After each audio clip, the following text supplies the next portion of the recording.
Yo guys, balik lagi sama gue di sana Bermatin dan salam profit. Oke guys, jadi pada hari ini nih ya, jadi kayaknya banyak nih yang udah cuan, yang senyum-senyum gitu kan, yang udah scalping kemarin. Wah mantep nih ya, pagi ini kita disambut ya guys ya, dengan market yang lumayan hijau ya teman-teman. Tapi memang hijau rasa merah ya, karena masih banyak yang nyangkut-nyangkut ya, belum kejemput yang udah tinggi-tinggi gitu ya. Cuman ini adalah sebuah hal yang bagus ya. Jadi kita bakal langsung bahas aja ke inti videonya ya teman-teman. Kemarin itu banyak yang takut ya kalau misalkan dari hasil G7 ini ya teman-teman, dari hasil G7 ini bakalan si Biden bakalan kasih sentimen negatif untuk kripto dan lain sebagainya ya.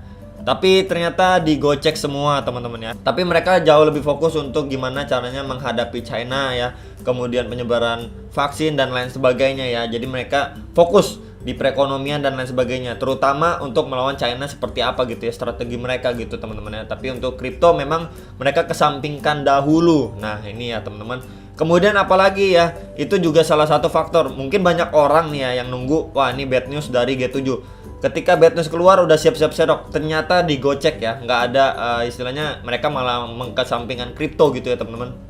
Makanya kemarin pas pada nunggu, wah G7 nih apa nih, oh nggak ada berita negatif pada serok ya, mungkin aja nih, ini mungkin makanya harganya naik ya teman-teman. Kemudian kita bisa lihat lagi teman-teman, apalagi di sini ada kabar bagus juga dari Presiden Tanzania yang meminta Bank Sentral untuk mempersiapkan penggunaan mata uang kripto. Kami telah menyaksikan munculnya perjalanan baru melalui internet. Panggilan saya kepada Bank Sentral adalah untuk mulai mengerjakan perkembangan itu. Nah, jadi ini good news lagi dari negara Tanzania juga teman-teman ya. Dia mau mengadopsi mata uang kripto juga nih ya, menyusul dari El Salvador kemarin. Nah, jadi ini adalah good news lagi. Kemudian apalagi good newsnya? Nah ini teman-teman ya. Jadi datang lagi dari bank di Texas ya teman-teman. Ini adalah kabarnya, regulator Texas mengizinkan bank-bank yang disewa negara untuk menahan Bitcoin. Nah ya kan teman-teman. Dewan Perwakilan Rakyat Texas meloloskan RUU untuk mengakui cryptocurrency di bawah hukum komersial bulan lalu. Ya, regulator negara bagian Texas telah secara resmi menegaskan bahwa bank-bank yang disewa negara bagian Texas diizinkan untuk menyimpan cryptocurrency seperti Bitcoin atau BTC untuk pelanggan mereka. Ya, Departemen Perbankan Texas, sebuah badan pengatur negara yang mencarter bank-bank negara bagian dan mengawasi layanan keuangan, mengeluarkan pemberitahuan pada hari Kamis yang menyatakan bahwa bank-bank lokal diizinkan untuk menyediakan layanan kripto di negara bagian tersebut. Nah ya teman-teman, jadi sekilas ini juga good news dari Texas nih ya. Jadi bank-bank itu dipersilahkan boleh nyimpan si Bitcoin nih teman-teman ya, atau cryptocurrency nih ya, untuk pelanggan-pelanggan mereka nih. Jadi ini bagus juga nih, ada good news 1 ya, kemudian ini good news 2 ya, juga kemudian ini good news 3. Kenapa ini good news ya? Karena nggak ada kabar buruk atau sentimen negatif. Mereka malah mengesampingkan kripto ya, makanya orang-orang, wah ini nggak ada kabar buruk nih dari G7, ya udah serok pada serok teman-teman ya. Makanya kita lihat juga kalau misalkan kita lihat nih chartnya tuh ya, di time frame 4 jam nih kita lihat nih tuh naik guys di sini ya, tuh yang mengalami kenaikan ini fix, ini diserok, ini diserok guys ya. Orang-orang pada berbondong-bondong beli karena mereka di sini nih areanya udah takut nih, aduh G7 gimana ya, kalau Biden ngomong siap-siap dam, siap-siap serok mungkin di area sekitar 30.000, 28.000 gitu kan teman-teman. Tapi memang untung dari G7 ini belum mengeluarkan info apa-apa mengenai kripto ya. Nah, jadi dia emang lebih fokus ke hal yang lain teman-teman. Nah kemudian yang terakhir itu dari Tesla dan Elon Musk ya guys ya. Tesla akan melanjutkan mengambil Bitcoin setelah pembayaran setelah menambang menjadi 50% hijau, kata Musk ya. Jadi misal 50% itu hijau, itu maksudnya 50% lebih hemat ya, lebih hemat daya, lebih ramah lingkungan 50% ya teman-teman. Nah ini komentar tersebut memberikan tolak ukur pertama untuk membalikan pembayaran Bitcoin di Tesla. Jadi ini harapan baru lagi ya.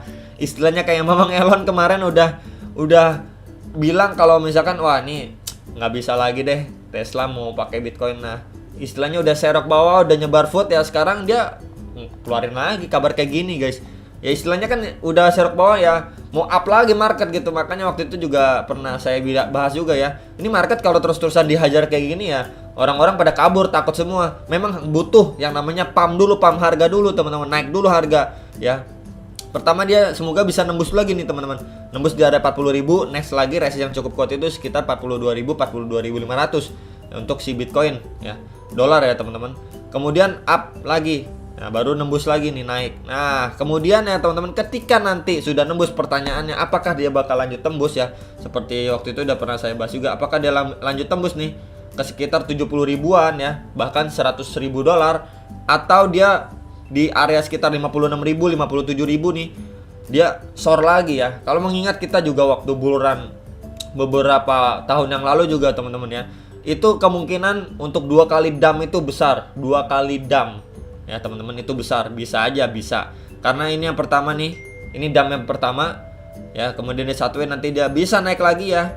Ya mungkin di area 56 ribu atau 70 ribuan baru dia dump lagi sekitar 50% lagi turunnya. Bisa gak? Bisa banget juga teman-teman. Baru dia terbang ya teman-teman sampai ke New ATH lagi gitu ya. Bisa aja teman-teman ya. Jadi untuk potensi dump 2 kali itu ada gak? Ada aja teman-teman, bisa banget teman-teman ya. Dan kita tahu juga kalau misalkan Bitcoin itu udah mau di-upgrade nih ya deket-deket ini, makanya ya naik-naik perlahan lah ya. Jadi nanti kalau misalkan kalian ini ya, Bitcoin sudah menyentuh area 56 ribu ya, bahkan sampai 60 ribu dolar lagi ya, yang udah terjemput ya, yang udah beli koin yang gak jelas, mungkin bisa di TP-TP-in, pindahin ke koin yang fundamentalnya bagus. Itu sih menurut saya gitu ya teman-teman. Tapi kalau misalkan kalian tetap kekeh sama koin yang kalian beli ya silahkan aja sih, nggak masalah juga teman-teman ya. Jadi ini sekilas untuk kabar-kabar dari Bitcoin ya teman-teman. Sentimen positif ini berdatangan ya setelah ini, pas banget momennya ya. Sekali lagi ini pas banget momennya ketika dari hasil G7 ini selesai kan 13 Juni ya. Itu nggak ada sentimen negatif ke kripto. Ini muncul banyak berita positif. Banyak berita positif itu muncul teman-teman ya. Jadi ya menurut saya ini apa ya, benar-benar udah disetting banget lah itu ya teman-teman. Disetting banget ya, misalkan G7 ya, ini dari G7 nggak ada bahas atau kasih sentimen negatif lagi ke kripto.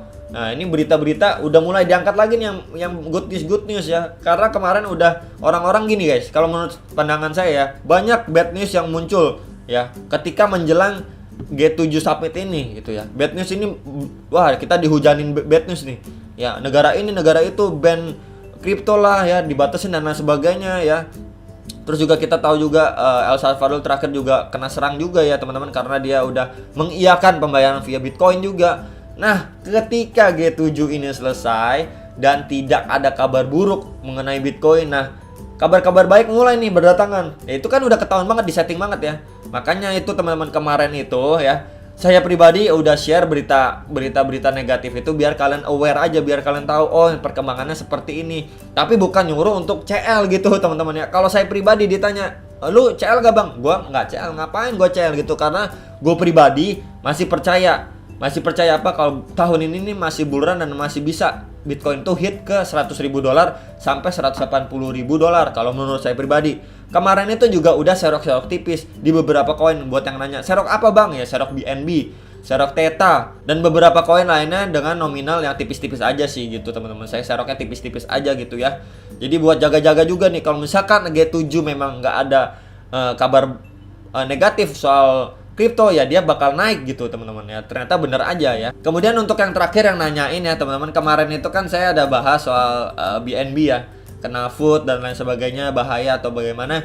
Kalau saya pribadi untuk saat ini ya pandangan saya sih masih oke-oke aja lah gitu. Tapi kita nggak tahu untuk 2 bulan, 3 bulan ke depan atau di akhir tahun kita nggak pernah tahu ya. Tapi kalau misalkan di bulan-bulan ini ya menurut saya pribadi masih oke lah BNB ya teman-teman. Nggak usah terlalu panik atau takut bagaimana. Itu cuman kasih info aja gitu ya. Oh ternyata BNB lagi diserang nih, kabar negatif kayak gini, kayak gitu aja sih teman-teman. Tapi kalau saya pribadi juga saya serok juga BNB ya, dan masih hold juga teman-teman BNB gitu ya. Tapi itu buat kita tahu dan lebih hati-hati gitu teman-teman soal Binance seperti apa. Kita harus perlu tahu juga, jangan taunya itu cuman wah BNB ini banyak projectnya, wah BNB ini mau burn, wah BNB ini open NFT marketplace. Tapi kita nggak tahu nih kabar negatifnya itu apa di balik itu semua.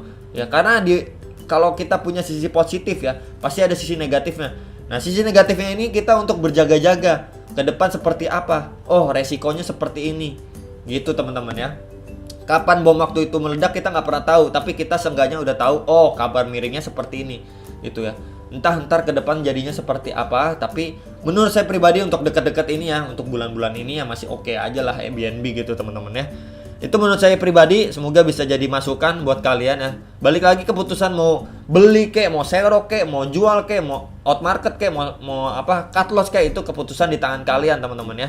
Kalau gue pribadi tadi udah saya info ya, saya ini serok bawah atau enggak dan lain sebagainya. Itu aja sih teman-teman, dan sampai jumpa untuk next video. Salam profit.